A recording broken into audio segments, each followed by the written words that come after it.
কি অদ্ভুত পৃথিবীতে আমরা বাস করি।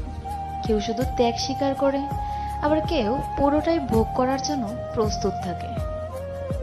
যে যত বেশি আয় করে, তার পরিবারের চাহিদার পরিমাণটাও সেই হারে বৃদ্ধি পায়। শুধু প্রবাসীরাই বুঝতে পারে অন্য প্রবাসী মনের কষ্ট। এছাড়া প্রবাসীদের কষ্ট কেউ বোঝে না, সবাই টাকা নিয়ে ব্যস্ত। প্রবাসীরা দেশ থেকে বিদেশে যায় দেশের মানুষগুলোকে ভালো রাখার জন্য। দেশ থেকে বিদেশে গিয়ে কি খুব ভালো থাকে তারা? না, থাকে না।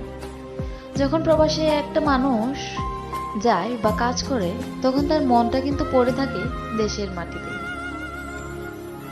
প্রবাসীরা অনেকটা জ্বলন্ত মোমবাতির মতো, নিজে জ্বলে জ্বলে পরিবারকে আলোকিত করে। প্রবাস জীবনটা অনেক কষ্টের, কিন্তু কি করবেন, আপনার